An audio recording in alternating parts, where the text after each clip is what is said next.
I never thought I would wake up in a hospital bed fighting for my life, only to hear that my parents could not come because my younger sister Victoria was walking her dog. Even after the doctor warned them that the night might be my last, they chose not to show up. It was not the first time they had chosen her over me, but I decided it would be the last. Let me tell you about the letter I left behind that changed everything. I grew up in a quiet Pennsylvania suburb in a picture-perfect house with a white picket fence. On the outside, our family looked flawless. On the inside, it was a different story. My parents, Harold and Diana, had 2 daughters. I was the oldest, and 3 years later, Victoria was born. From the moment she arrived, my parents' attention shifted entirely to her. At 7, when I won first place at the science fair, I rushed home with my ribbon. My mother barely glanced at it before turning to clap for Victoria wobbling down the driveway on her bike. At 12, when I brought home straight A's, my achievement earned a nod, while Victoria's B- in art sparked cheers. When I qualified for the state swim championships, my father stayed home because Victoria had a cold. By the time I was 16, I had already learned how to swallow disappointment. That year, I was diagnosed with a severe autoimmune disorder that could be triggered by stress, certain foods, and especially animal dander. Hospital visits became part of my life, yet my parents acted as if my health issues were an inconvenience. My mother sighed about rearranging schedules. My father grumbled about bills on the way to the ER. Meanwhile, Victoria bloomed into the star of the family. She played soccer, posted perfect pictures online, and basked in my parents' endless adoration. When it came time for college, they admitted they could only afford to help one of us. They chose Victoria, saying she wasn't as strong as me. I worked 3 jobs to pay my tuition, maintained a perfect GPA, and graduated with honors. Victoria dropped out after 1 semester, but they comforted her by buying her a brand new car. Despite the sting, I never stopped trying to win their approval. I built a career in marketing, visited often, and brought thoughtful gifts. But no matter what I did, my parents continued orbiting around Victoria. Things became unbearable when she insisted on getting a $3,000 purebred Samoyed. Despite knowing about my severe allergies, my parents bought it for her and even converted their office into a climate-controlled room for the dog. I told my mother I could not visit anymore. She dismissed me with, "Just take your medication, sweetie. Victoria really needs this dog for her emotional well-being." Once again, my health meant nothing compared to my sister's wants. Still, I held on to small fragments of hope. Sometimes, when it was just us, Victoria reminded me of the sweet little sister I had once built sandcastles with. But those glimpses were rare. The truth was unavoidable. For 26 years I had been chasing love that should have been freely given. And it would take a near-death experience to finally stop. 3 months ago, after weeks of distance, I tried to reconnect. My mother seemed thrilled when I suggested dinner. She promised lasagna, my favorite, and my father was picking up cheesecake. I splurged on wine and a new outfit, convincing myself this might be the turning point. When I arrived, the smell of lasagna filled the air, and for a moment, I felt warmth again, until the bark of Victoria's dog pierced the illusion. "Of course, Snowball is here," my mother said casually. "This is his home. You'll be fine for one night, Sophia." My father beamed and ushered me inside as if nothing were wrong. There was my sister curled on the couch, with the dog laughing. "He's family," she said, burying her face in his fur. Those words cut like glass. A dog she had owned for less than a year was family, while I was expected to risk my health to sit at the same table. By dessert, my body was covered in hives, and every breath was painful. When I stood to leave, my mother frowned, calling me dramatic. My father insisted I looked fine enough to eat a full meal. Victoria rolled her eyes, telling me to pop a Benadryl and chill. I drove home dizzy and short of breath, stopping at a pharmacy for more medication before collapsing into bed. It was another night of excuses, But I didn't realize then that this dinner would push my body past the breaking point. 3 days later, I woke unable to breathe properly, hives raging across my skin. My head spun violently, and I could barely stand. But instead of calling out sick, I forced myself to work. I had an important presentation. At the office, my colleague Natalie took one look at me and said I needed to get to a hospital. Still stubborn, I called my doctor first. The nurse's voice was sharp. "Go to the ER immediately. You may be entering anaphylaxis." Natalie insisted on driving me. On the way, I called my parents. No answer. I left a voicemail explaining I was headed to the hospital. Then I called Victoria. Her voice was distracted. "That sucks. Snowball's eating my shoes. I'll tell them later." I begged her to understand, but she hung up. Even in my crisis, her shoes mattered more than my life. At the ER, nurses rushed me into treatment. My last clear memory was of calling out for my elderly neighbor to feed my cat before the darkness swallowed me. That night, doctors told my parents I might not live until morning. They refused to come, saying they had to pick up Victoria and her dog from the park. When I woke again, I was in the ICU with an oxygen mask on my face and machines beeping around me. My first thought was irrational hope. Maybe my parents were sitting by the bed. But the only person there was a kind-eyed nurse named Ellie, who smiled gently.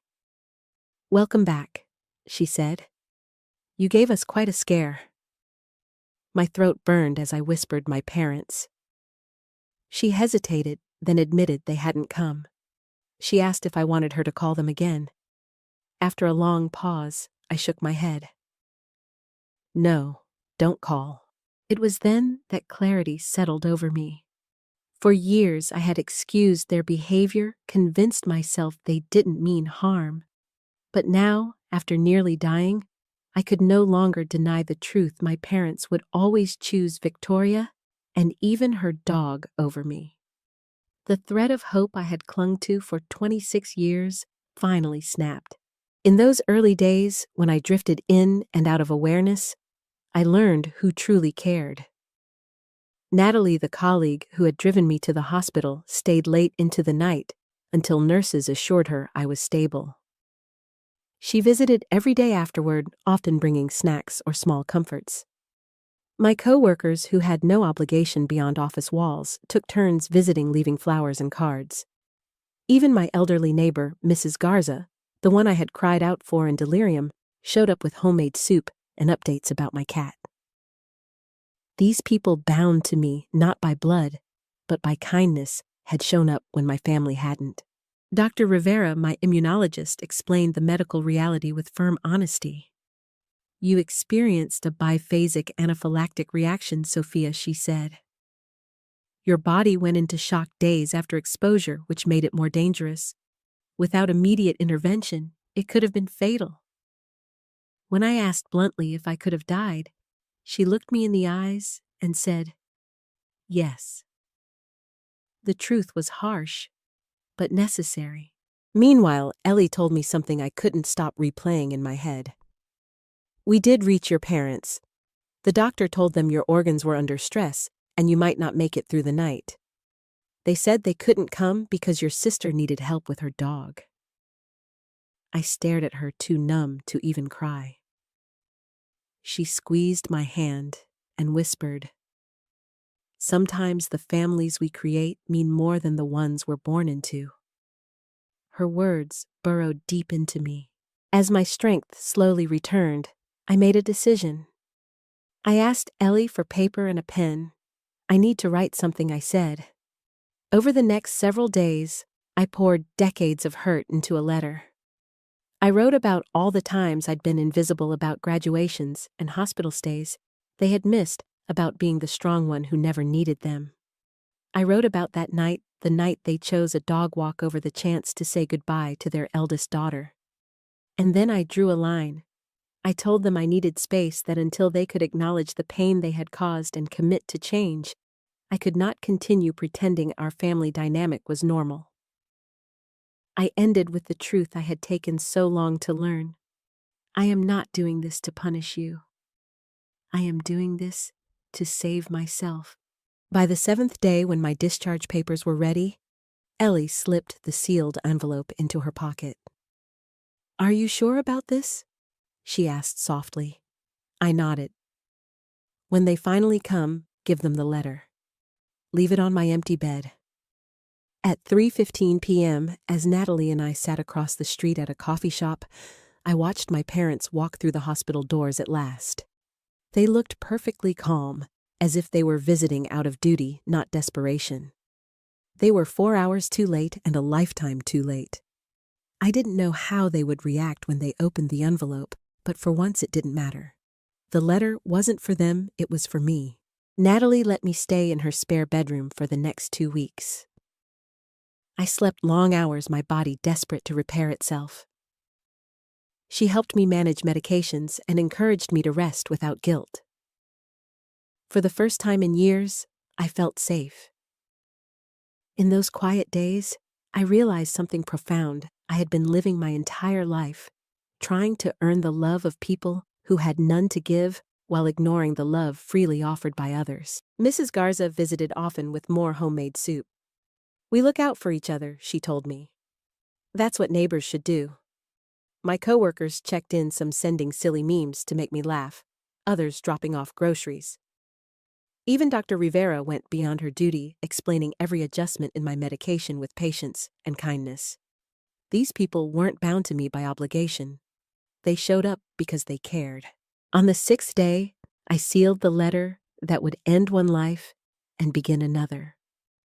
When my parents finally read it, I would already be gone from that sterile room, beginning a life where my worth was no longer measured by how little I asked for. That evening, as I lay in Natalie's guest bed, surrounded by the hum of city sounds instead of the silence of hospital machines, I felt something I hadn't in years: peace. I didn't witness my parents' reaction to the letter, but Ellie later called me, her voice low and careful. "They came right on time," she said. "I told them you'd been discharged earlier that day. Your mother picked up the envelope from your bed and sat down before she even finished reading it. Your father crumpled it in his fist, then smoothed it out again like he couldn't decide what to feel. They sat in that room for nearly 45 minutes, mostly silent. When they finally left, your mother was crying and your father looked older, defeated." I thanked Ellie and hung up, strangely detached. A part of me wanted to feel vindicated, but mostly I just felt empty.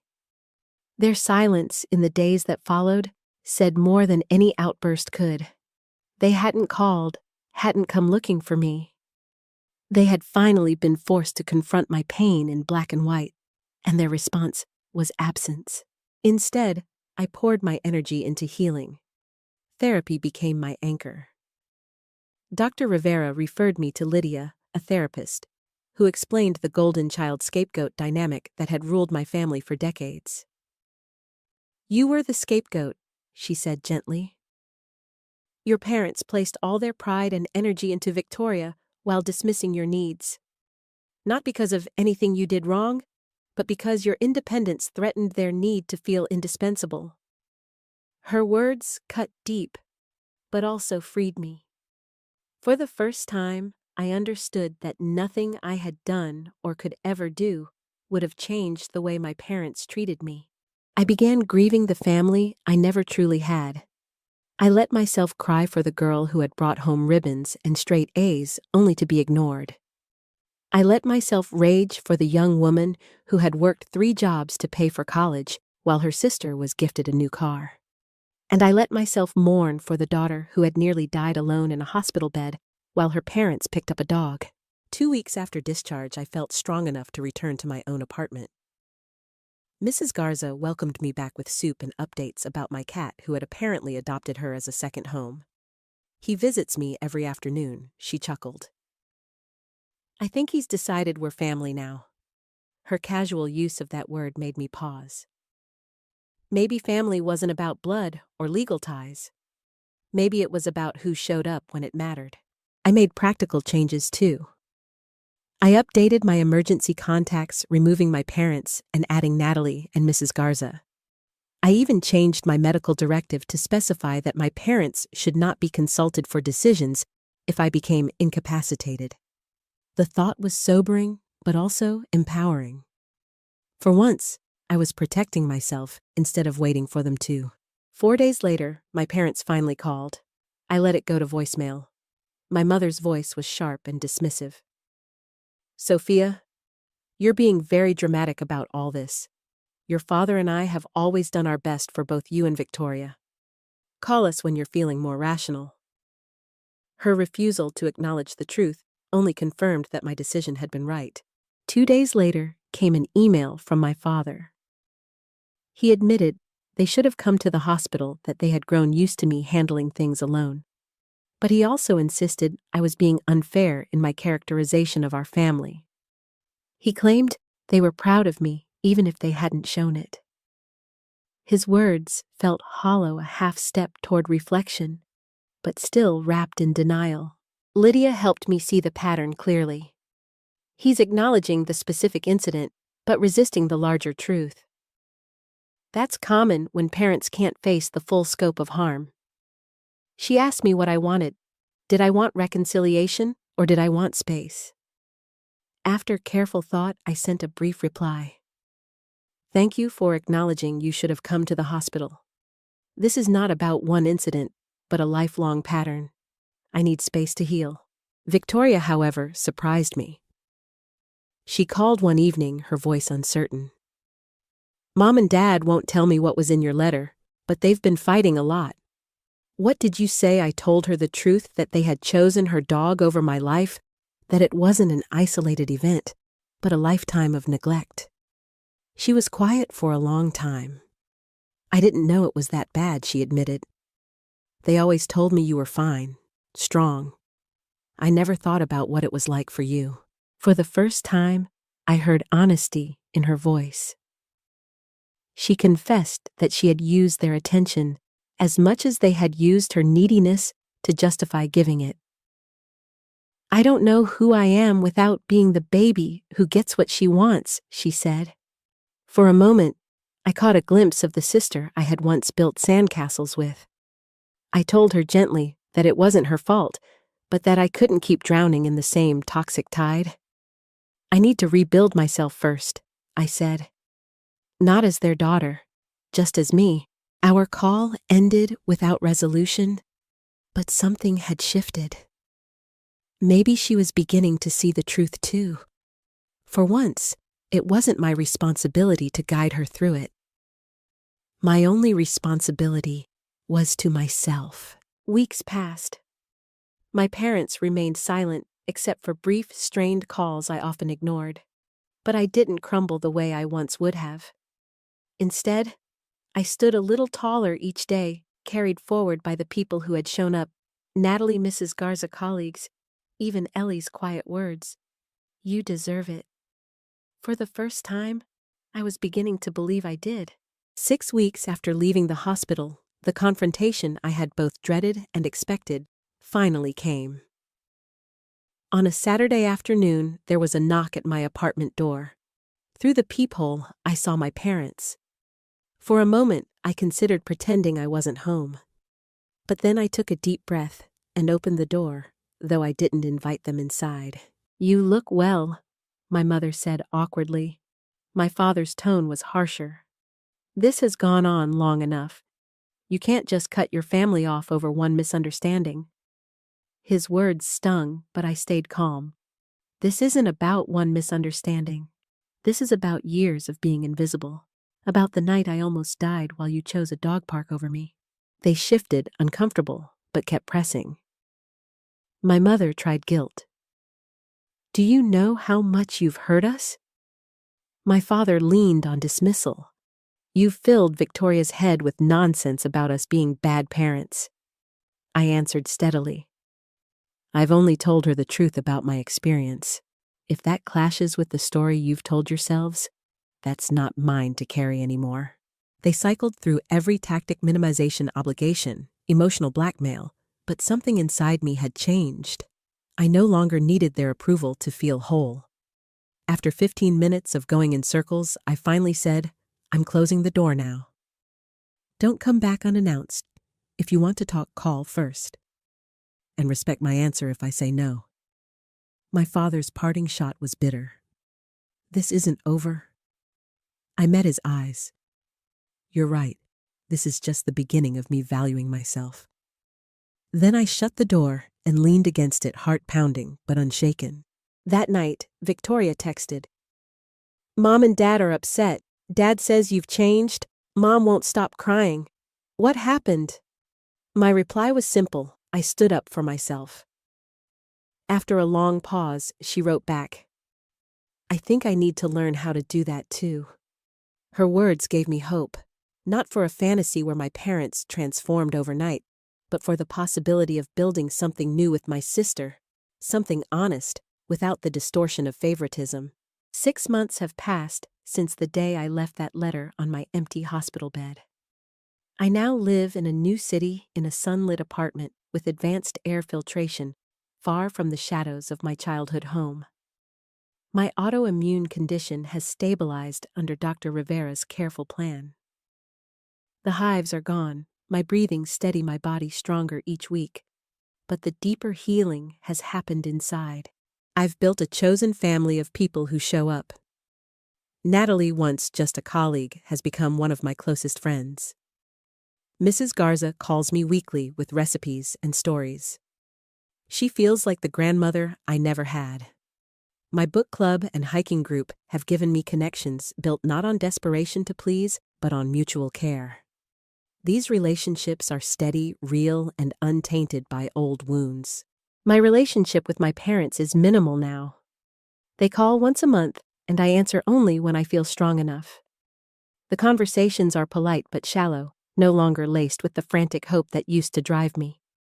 I've accepted that they may never give me the nurturing I longed for, and strangely that acceptance has freed me. Victoria, though, has changed in ways I never imagined. 2 months after my hospitalization, she moved out of my parents' house and rehomed Snowball with a family that truly wanted him.